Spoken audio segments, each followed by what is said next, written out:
gender couldn't really tell if the gender was male or feminine, and that kind of started. I started posting that via Instagram, and that kind of started to get some traction. I think if you forge an identity from the beginning, and I would often say things like, this is what I'm interested in, people kind of pay attention to that and may hire you according to those interests. So when this company called Visco and Co saw these illustrations, they actually reached out to me to do a project with them, and that was one of the first, I think the first big project I had, which was with Visco and Co, and I had to incorporate their print company in Dutch, a Dutch print company, sorry, in the Netherlands, and I used some of their prints and kind of merged them with my illustration. We were doing a project on, they wanted to launch in Ivory Coast, so I was trying to capture the 90s feel of Ivory Coast, the 80s feel of Ivory Coast, and it got inspired by these these magazine images I found of old hairstyles from Gambia and West African hairstyles, some of them were Senegalese as well. So this is some of the pattern work I did for Visco and Co, which they used for their launch. I think they had a special cloth limited edition. And then I also did some more print work for them, and this photographer, Louis-Philippe de Gagoug, who's actually passed away, did this amazing shoot of Visco printed out the suits, and Philippe did the styling, the makeup, and I think pretty much he used to do everything. And kind of, it was really cool to see my work kind of in action. And this is a video that he, filmed of,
I gave the prints, they made the suits, and then I saw the video, I was like, thank you so much. But yeah, it was really cool to see that in action. So then I started to do more kind of editorial work. This was the first editorial piece I did for the Atlantic, and it was an article on two brothers who had different kind of paths in life. One of them had gone to an Ivy League school and had accolades. I think he was even on Ellen DeGeneres, and his brother went to a party once, hung out with the wrong people, ended up in jail. So it was an article on the racial disparity of and when his brother will come out, how he'll feel about that. So I kind of decided to do, well, the editor reached out to me with, I like editorial actually because it teaches you a lot about I don't think it's the highest paying job, to be honest, but it does get your work out there, and it does teach you a lot about working fast, working under a deadline. So yeah, the editor also has certain ideas of your work, so you have to adhere to that, and then also keep your visual identity as well.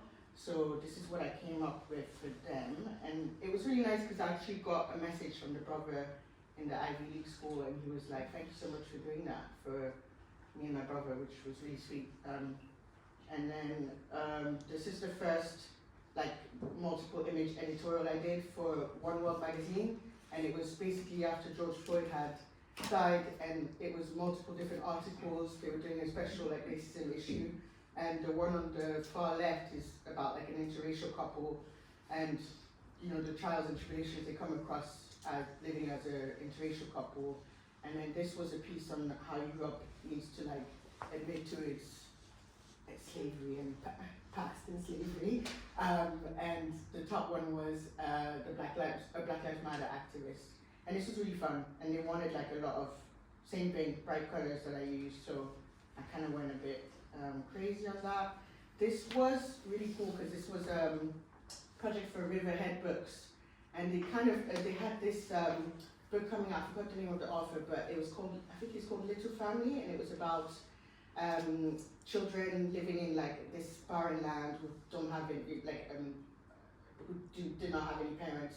And I basically had, I think I had like a week to do it, and I hadn't read the book, I just read excerpts, so I had to come up with, from the characters of the books, had to come up with what the characters were basically saying to me. So this is what I came up with, and they really enjoyed it, and I really enjoyed it because I felt it was the first project that I had.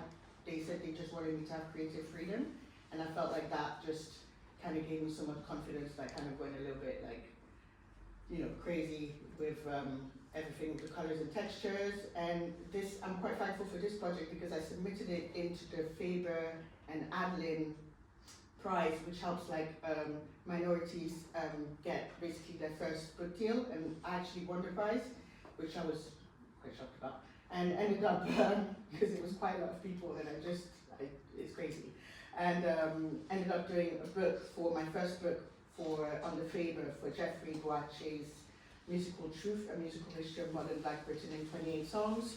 It was so much fun to do because I love music.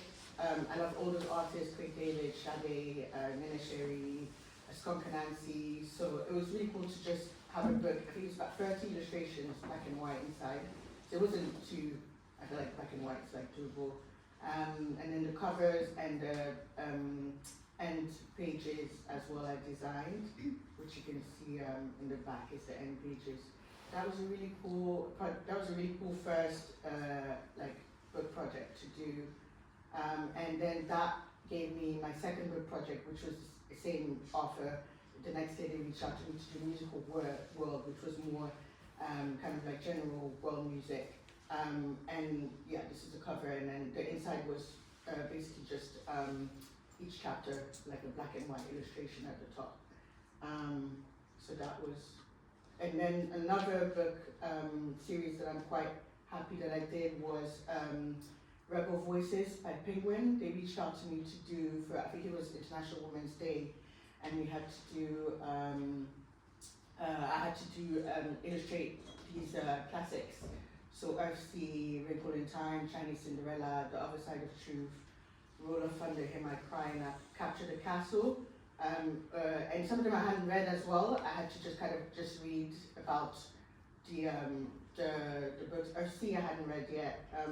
So I kind of just had to get inspired by like the characters in it, the character description, and kind of work on the deadline. And this is what I came up with. And just want to show you how simplified it has to be because of the text. Because I added a lot, I always add a lot more texture, but they had to simplify it so that the text would be legible. So yeah, just and then this is the product images of the books. It was really cool. I saw a TikTok of a girl. The Ursula one is quite thick, and the whole TikTok was her talking about how big it was, and she was like, "Is it really necessary?" And I was like, "I illustrated that." It was quite funny. And then the second, this is actually, I'm going to talk about more editorial. The first one is the G2 Guardian, which was my first Guardian piece, and it was such a fast turnaround. I think I had a day or something. It was crazy. And I was in Ivory Coast at the beach with my friend with my iPad, like working, and he's like, "Oh my God, swimming," and I'm like, "I have to finish this in the day." And then another one was like the kid test, which I'll talk about more. And then this was for it's a queer film festival in London. I forgot the name, but basically, I will talk more about it. So this was the spread for living in a woman's body, and it was about different women's accounts of like living in basically their bodies. And I had to do like a white background so that it would fit in with the text, which was cool to do. It was nice to work there. I think this was the first time I was working with text, like, you know, positioning it so that it would flow really well. This is some of the people on there. There were some really inspiring stories. So it was, I really liked working on it. And once again, photography did influence me because I looked at a lot of Herbert's photography for it was very, she wanted me to focus a lot on the form, and Herbert's photography basically just focuses so much on the form and like light and how it hits the body. So I kind of looked at a lot of his photography and then got inspired by that to work on this. And I really enjoyed working on that. I think you can tell when you really enjoy working on something. It's just everything flows really fast and really well, and it didn't even feel hard to do it in a day really. And then this was for the Queer Film Festival. What's it called? I'll think of it later. But they wanted a poster, and it was basically kind of like an agglomeration of like all the people who had worked on the festival, their faces, and I kind of they sent me some photos, and I kind of just blended some faces together and then created this like unified shape, which was cool for their poster. The Click Test was, I think it was an organization that kind of focused on highlighting female identity and female pleasure, and they basically asked me to came out. It wasn't well paid at all, but because I love music, I was like, I will do this. And actually, I did this, and I actually got a bigger job through the same person later on when she moved on to another NGO. So just sometimes, you can do a job and you can be like, was that even worth it? But it ended up being worth it because she remembered me 3 years later and reached out to me like in 2024 for a big commission. So it was, I love Lil Kim, who doesn't? I loved illustrating her Beyonce, so much fun. And then a Doja Cat as well. So that was just a fun little thing that I did that I quite enjoyed doing. And then this one was a big project. It was with Warner Bros. And they basically hired me and I think it was 9 other artists to illustrate. It was their 100-year anniversary, and they wanted us to illustrate. We had to pick 3 Warner Bros. Films. So I picked Purple Rain because I love Prince. And then it was Love and Basketball because that's like a classic. And then also The Matrix because also classic. So this was, this was interesting because I think, because Warner Bros. Doesn't want to get sued, they were like, it needs to look like Prince, but it needs to not look like Prince. It was the most confusing brief ever because I went through like so many edits trying to like fit in, and then eventually they were quite happy. But I was like, it still kind of looks like him. But anyway, this is what we came up with in the end. And these are the photos that I used for references. And then Love and Basketball, love that movie. Also used that, it was just as I just kind of used basketball shapes. And then The Matrix was kind of inspired off of this photo that kind of made him look like a Messiah figure. So yeah, and and they were put onto t-shirts on the Warner Bros. Sites, some of them, I think. Yes, they were. And then also, I think Jennifer Hudson actually talked about this on her show, which was so weird, but so cool at the same time. So that was a nice one. So, although it was awkward though, because when we had the strike, I did it before the strike. I did it in 2022, and then the strike happened, and they were releasing them, and I'm like, oh no, it's not good. They're doing a strike, but I didn't have a choice because it'd been a year. So sometimes you can do jobs and it doesn't come out for like, I don't know, ages. And then they made us to record kind of like our work, how we were working on. So I kind of just, because I was working on an iPad, I kind of just recorded on the rough stage to the final a little bit. Okay, no, there's not another. Okay. Yeah. And I'm going to talk about more editorial jobs, some fun editorials I've worked on. The first one was for WeTransfer, and it was called The Last Song, and it was great. Once again, music, big influence. Had some great DJs talking about the last song that they played. So I got inspired from like their stories, and kind of just went crazy on the colors. And it was really nice because some of the DJs I actually really liked. Like Giles Peterson did a story. I think that was Giles Peterson's and I was really excited to do that. And this one was nice as well. Yeah, I really enjoyed working on that. That was also, they just gave me creative reign as well, which was really nice. And then this was on court trials for rape cases, and sometimes you have to wait up to 1,000 days, and how torturous it is. And I just thought of somebody kind of just stuck on a calendar, just waiting for the days to go by. And this was for the Guardian. Yes, this was for the Guardian. Another one, this was for I.D Magazine, and it was about where the writer was talking about how fruit, basically somebody had used a slur against him, a queer slur against him, and it was to deal with a fruit, and about how he had reappropriated that and kind of like made it his strength. So yeah, this was also fun to do. And then I think it was another one, wasn't it? But the one at the top was for Goalkeepers Foundation. I think it's further on. I'll probably talk about it in another slide. And yeah, this was another one that it was for the Forum, this French magazine, I believe, and I don't think it ever came out, but I really enjoyed working on it. And it was basically about racism in pageants, like French, like pageants. And these are some of the, I just thought it would be nice to include some of the rough ideas. So I do all my roughs in black and white, and I do like different, sometimes like it depends how inspired I am. I can do maybe like 5, 6 or something, or even sometimes you can reappropriate one of the roughs and spin it in a different way. As well, so this one was the same as that one up there. This one had like a crown around them, right? And this one just, I kind of made it like the head, like it was curtains closing.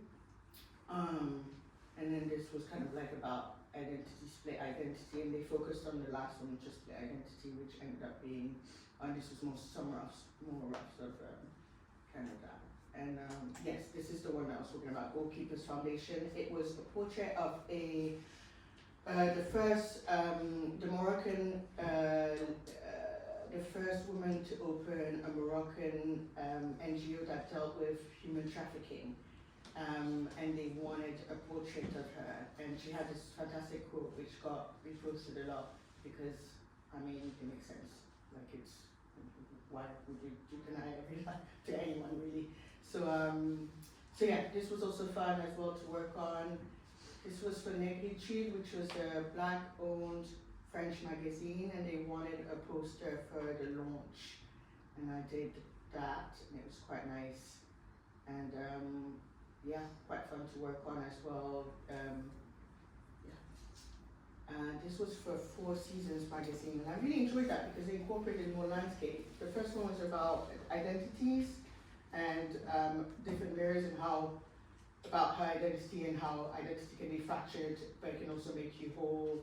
And then the second was about a man who had traveled in mountainous areas and how the travels had, later he'd become a surgeon, and how the travels had helped him with dealing with surgery and how he worked in surgery. And I just really liked the fact that I managed to blend the heart into the landscape and kind of him walking towards the heart, because he became like a heart surgeon, yeah. Yeah. And really fun to have clients that allow me to add as much texture as I want. I quite like adding textures a lot. This was another one for The Guardian on racial, I forgot the name of the article, but it was a racial issue. I kind of just focused on one person looking different from the other people. Sometimes an article can be quite complicated, and then yeah, sometimes you can have a complicated idea, but sometimes it's okay to just have a simple idea that just drives straight to the point, and I felt like this was quite simple, but just drove straight to the point. And this was a BuzzFeed article on mental health in the Black community and how lonely that can, mental health issues and how lonely that can feel.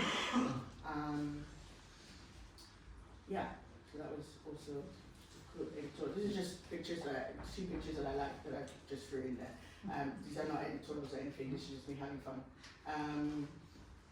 And then another big commission was Water Aid. I actually worked with Water Aid in shot a commission for them in Sierra Leone, and they saw my illustration work, and asked me to do their branding for Glastonbury, which was cool because I've never gotten a ticket to Glastonbury before, and I got to go for free. So that was like 1 year. Impossible to get. I don't know, I never managed, but so yeah, so I had to do 4 posters, and then give moving images of those, and then a big kind of like I don't even remember how big that was. It was 4 feet by 6 feet or something, next to the pyramids. And this was me when they like hung over on the Saturday trains. They were like, come take some press photos with my sunglasses, but it was good, good experience. And this is my work in kind of like in situ. And they also had stickers done, which was really cool to see around. Because I remember I saw one guy out at Glastonbury with the sticker on his cheek. I was trying to make him understand, but I think he was like way gone. I was like, I made this. And I also made these 2 bottles for them as well, which is cool because I was saying to the students who walked me today that I handle product design, so I had to kind of just learn it on the job. So that was really cool. Lots of back and forth, but we got it right in the end. But yeah, we did get top product design at my uni. And then this was the 2nd year last year. I did 2 new images for them. They focused more on what are issues affecting women. So so you had a lot of like female kind of like a female kind of feel. Because like without water, you have sanitary issues like menstrual issues and things like that. So I kind of focused on kind of flowy shapes and the female figure. And then they also wanted me to illustrate, to do the product design for a bottle. So I kind of thought about, again, water from rivers from like aerial view, and got inspired, and that's what kind of inspired the design of that. I really like that bottle actually, that was nice. And then this is the work in situ. I mean, I'd like to think that people look at it and think like, oh, it's lovely work. I think most people are just partying. So, but it's cool that it's up there, you know, and it's really nice. And this was another this was a combined Oxfam, WaterAid and Greenpeace piece on protesting for your rights, and then that was kind of just stretched out as well. This was for like a Rimba festival. They actually don't pay you for the work, but a lot of amazing illustrators have done like illustrations for their festival. It's like a film festival that's in, I think it's Spain. And they always do, I think they always do a monkey. So I was like, I don't really draw animals. And this was fun to do as well. Got more of my work out there, which was nice. I wouldn't recommend doing things for free. I just did it for free because of the other artists who had done it, who were like quite like renowned. So I was like, okay, well, this would be nice on my resume. But yeah, if it's fun, I would say if you think it's a fun project, do it. If you think it's not worth it, then do it, because it's probably not worth it. And then another project I did for commission I did for the National Archives. This one was a really cool one because I actually got to go into the National Archives, and they showed me so many documents from like the 60s and 70s in London, the riots, and I looked at a lot of photos, read a lot of strange articles, like racially charged articles from that time, and then had to do, the commission was to do a piece that was going to be in their lobby, inspired by that. So I kind of talked about Windrush, because it was Windrush's 70th birthday, I believe. I kind of did the whole story of Windrush, how Caribbean people have contributed to so many things in London. So I kind of did a story of like a family and kind of moving to getting off the Windrush Road, and then like somebody working as nurses at Calypso buses, yeah. So I just kind of went a bit, and they also gave me creative reign, which was nice. And this was the piece when it was printed out. Yeah, it was quite big as well. So actually, I think I had to like really, actually I had to redo the whole thing. So I think I did it and it wasn't the right dimension, and I had to go on my computer and then redo the whole thing. I did it, it got done though. But we got there in the end. And then this was a really great collaboration for, it was an editorial for Little White Lies, and it was for Nickel Boys. It's a book, book festival, and then they turned it into a film. It's a really amazing film on this Black American boy that gets sent, he gets into the wrong car and gets sent to a correctional facility in Jim Crow era. And really beautiful story. I did the illustrations without having seen the movie. I just had to get inspired of the trailer, and then kind of they wanted an illustration of the director, so I looked at pictures of him, an illustration of this actor, and an illustration of this actress as well.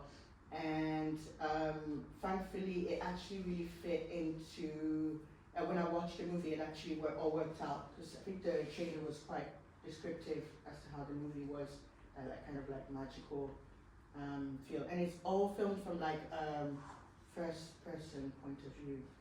So it's like, it's a bit intense, but it's really good. I would highly recommend watching it, and I think it's nominated for an Oscar for Best Movie. So this was for Little White Lies in December 2024. And then this is my last project, which I've been working on, which is the branding for an NGO on Indigenous people and Indigenous practices, and keeping up Indigenous practices to kind of like help out minorities. It's not out yet, so I just want to just read it to a gift, really. Another poster I did for the National History Museum, for the Black Natural History event. They gave me some of their art. This was more leaning towards the collage side, because they wanted that, and they gave me some of like the archival images, and I kind of like did kind of like a character made out of that. It was really fun to work on. Really enjoyed that actually. I wasn't there for the event though, because I was on the residence somewhere, I think, as well. Yes. And then, do we have time? Do we have enough time? Okay, so I'm going to go into a big inspiration for my work is at Côte d'Ivoire, where I grew up. I'm Sierra Leonean, I'm from Sierra Leone, but when I was 6 months, we moved to Côte d'Ivoire for at least 11 years until the war broke out. I've come back now since 2016. I've been coming back, and I've built this community of like, my best friends, and we're all creatives. This is my friend Kader, who's a photographer and a designer. He basically does everything. And he was shooting me for a project, and we get inspired by this small town, colonial town called Combasam, and a lot of the photography that I've done you can kind of see a little bit in my work in the decorative elements. This is from Abisa Festival, which is a festival that happens there like every November as a cultural festival that celebrates, it's like spiritual, and it kind of takes count of like all the things that happened during the year. It's kind of like a renewal festival. It was really cool, and those photos got me on those photos got me on World Press Photo, which actually got me an illustration commission this year. So it's interesting how like the photography, people meet me in photography and they commission me for illustration, or sometimes they see my work for illustration and they, oh my god, I didn't know you photograph as well. So it's cool as well, and this is just me at work. This was a project that I did, and I did this styling, my friend Kalia's clothing, and I drew how I wanted the styling to look, and then got this florist guy to make these. I drew the crowns, and he made these amazing flower crowns, and they literally were coming apart as we were shooting. So I had to be real quick. And of course everyone, it's like a small village, so everyone was like, and they were inspired by this image that I found. So everyone was like staring as we were just walking around with like flowers falling. But yeah, it was fun to work on. And these are some of the images that came out from that. And this is him, yeah. He sent me some photos while he was making it, just for like updates. And it's my friend that who's a photographer as well. I shot him for a lookbook. And some of my illustration, then the photo and the illustration kind of merges, so I kind of wanted to talk a little bit about that. I just do like, this was like a portrait of my friend Carla, and then kind of like, this got exhibited at like Berlin Art Week, I think it was, and it was about like female, like pleasure and female like power, and this was a piece I actually did on my journey with, I've actually had breast cancer, so it was a piece I did on that, and I kind of had focused on like symbols of like femininity, and kind of blended illustrative and photography elements. And then these all led me to the final big one, which was the big project with Water Aid and British Journal of Photography, which was photographing water issues in Sierra Leone, where I'm from. And it was also creating collages, so I would photograph a location, identify what the location needed, and then would photograph also the environment, because it was really important for them to look at the photos and recognize like their neighborhood, and then collage it on top of their portraits. And yeah, and just we interviewed them, so there were some really sad stories, because it's so layered, and there's a lot of corruption, global warming as well. It's like a really quite layered issue, and then that creates natural disasters such as like mudslides. So I met a lot of people with like the most horrible stories, and I had to kind of create something beautiful out of that. So yeah, so you can see some of like illustration elements in there. Kind of the bright colors kind of goes into these as well. Yeah, this was really cool because we asked them. We came one day and we were like, we would literally meet them one day, be like, oh, I would find out what about the community, what they found, find out about what they thought. Like they would always say, oh, we've noticed rain falls later. It doesn't fall as often as before. And so every community had a different identity that I really wanted to showcase, and this community farmed cocoa leaves. So I just asked them, oh, do you think when I come back tomorrow, could you have like, just maybe make bracelets out of like cocoa leaves, or we can like, you know, anything that you, and they literally had arrived and they had like hats, skirts, glasses, and I had like, I think 2 hours, and I just shot everybody really just one after the other, just trying to find like good points to shoot them in. It was quite intense. And then afterwards I'd have post-production to like do the collages on top. So yeah. And yeah, I think that's it. Thank you so much.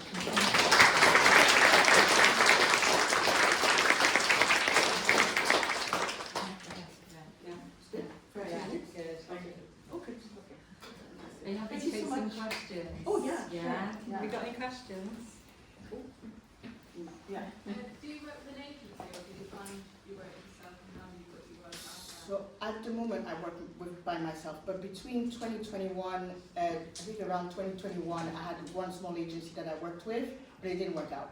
So since then I've been doing it by myself. I'm thinking maybe about signing up with a bigger agency, just to see the difference, because I had a small agency. Maybe with the big agency it would be like something different. But yeah, it's just me at the moment. Yeah, which is hard. Yeah. But you know, doable.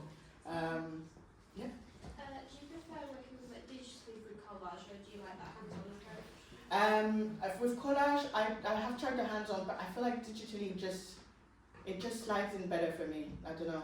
But I do like traditional as well. But I just think with digital, maybe I have to plan better. With digital, I can play around more and kind of find more options for like placements. So I think that's why I like it.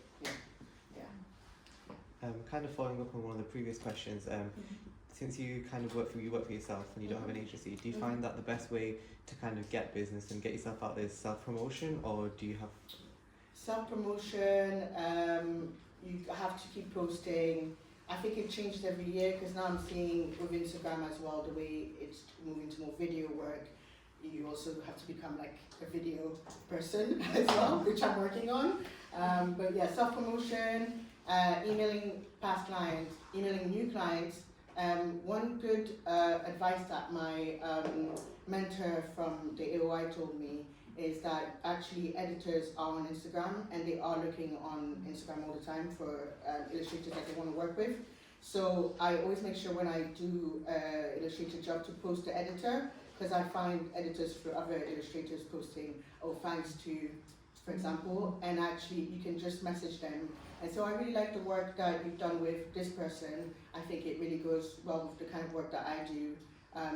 Could you send me your email to like, I could send you some of my work? And it's actually worked a few times, like they've responded quite happily, and then they keep you on I think they have like a database that they keep you on according to like, they could probably put us in categories. This person does this, and then when they're ready, they'll call you. But yeah. So a mixture of that, self-promotion, I think, awards, but also be aware of awards. Some of them, you can spend like loads of money and not, it has to be like worth your while, something that you actually want to do. That gets your work out there. Yeah, I would say that. If I think of anything, I'd Hi. Do you have any rituals when working to kind of get you in the headspace? Rituals. Yeah. Yeah, I'm sure I do. I trick myself. I lie to myself a lot. Like, I'm like, it's not work. Yeah, but definitely music helps a lot. I think music helps a lot. Like I don't need visuals so much, but I need like music around to kind of help me going. Always, if you're finding it hard to come up with ideas, do like a spider diagram, you know what I mean, and just come up with as many, and then look up images of those words, and then you might get like inspiration. What else do I do? Yeah, and I think constantly, one advice my illustration teacher told me was constantly be looking at like what people are doing in illustration, what's trendy right now, how you can stand apart from that. And he also told me one good thing that I always remember, that I always tell my friends, is he was like, not the most talented people get jobs, it's the people who continually put their work out there and are continually kind of pushing through. Because he was like, I was not the most talented. He's Gary Taxani, a famous illustrator, he was my teacher, yeah, so he was like, I mean, he was more illustrator than a teacher. He was like, he'd be like, do this, and then like, I've got an assignment, so we'll see it. Yeah, he's fantastic. But he was like, he was not the best in his class, and he was like, loads of people were way better than him, but they're not doing illustration because he kept up with that. So yeah, so it's really not really, it's really about just belief in yourself and knowing what the market is, knowing what your strengths are, and then playing up to that, really. Yeah. I have a question following from that. What's like kind of your process of how you get from like your photography as well as your drawings?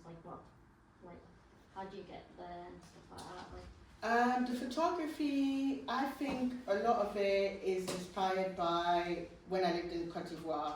So I would literally be like, for example, one project I didn't post was I photographed the drag queen community in Côte d'Ivoire, and it's because I saw a video from one of the drag queens. They used to have these events, but it was like a private event, obviously, because I think Ivory Coast is open to that, but not quite as open, but obviously not as dangerous as like other countries which would like stone you to death or something. But no, but Ivory Coast is a little bit more, but it's kind of like you have to be a little bit more careful. So they would have events where they would, private events, and I happened to see one of the drag queens on somebody's WhatsApp, and I was like, oh, I need to speak to those, because that's like, I would love to like do a project with them.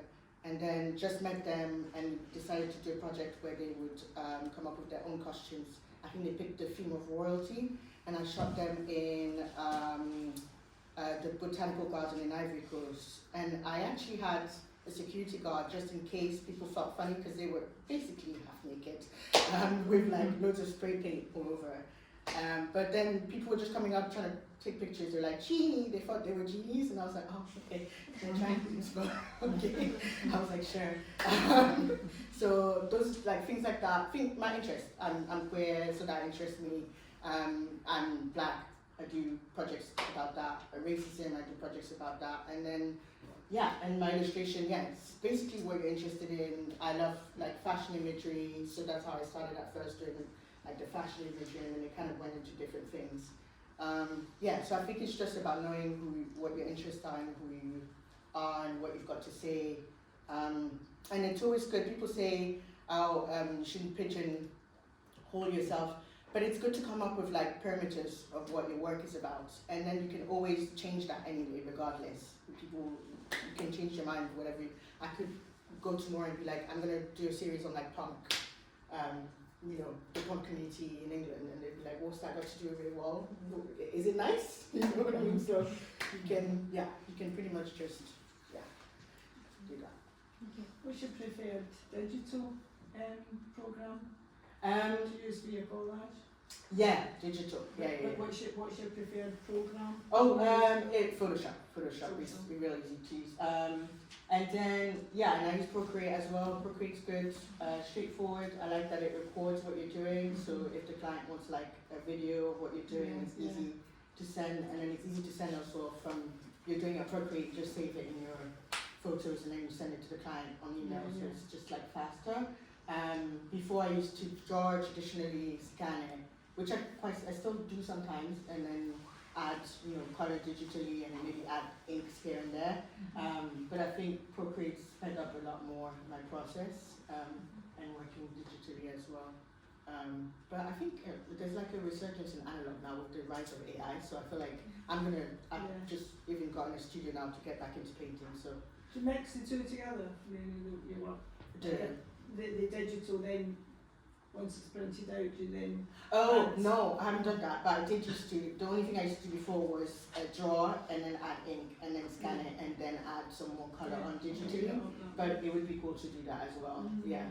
And I think it's nice because with the rise of like social media and video where people want to see like the process. Yeah, so I find the people who share their work and like invite people into their world do really well, so yeah. Any more questions? Yeah. Is there any like piece of advice that you wish you knew earlier in your career? Ooh, there's some. Really get into contract reading. I still hate it, but I will read through that contract and really start to understand like the terms. Because yeah, even now it's been a while, but I feel like it still trips me up. Like sometimes I have to message the AOI and they'll be like, this is actually what it's saying, and I'm like, I didn't even know that's what they were saying. Maybe just keep doing things that interest you, and yeah, I think the best artists are the ones who keep challenging themselves all the time, because it just keeps the work flowing all the time. Yeah. Do you draw all of the time? You draw all the time? You know what? No, I don't draw all the time. I think it's okay.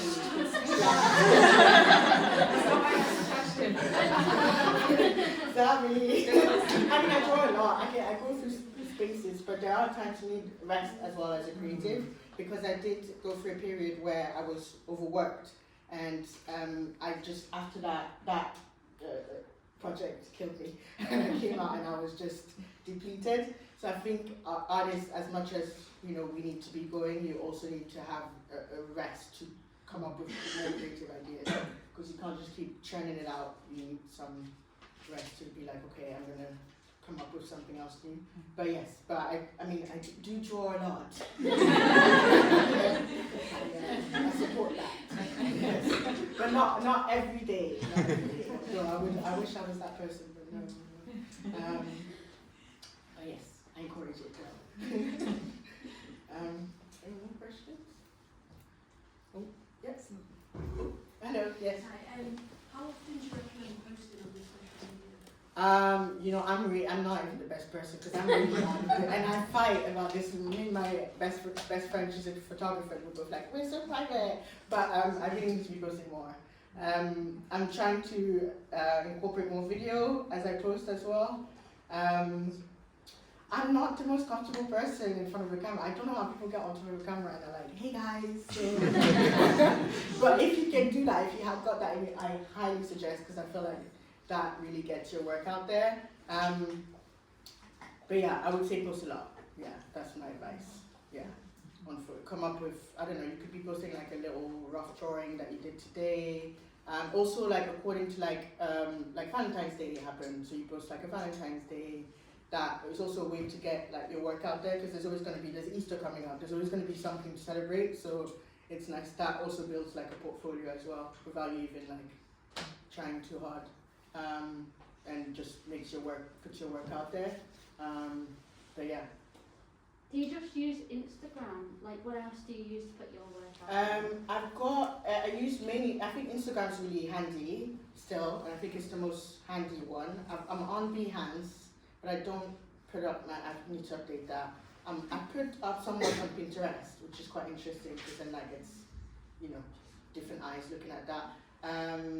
My website, when I post on Instagram, I link it to my Facebook, so it should post on my Facebook immediately, because I can't.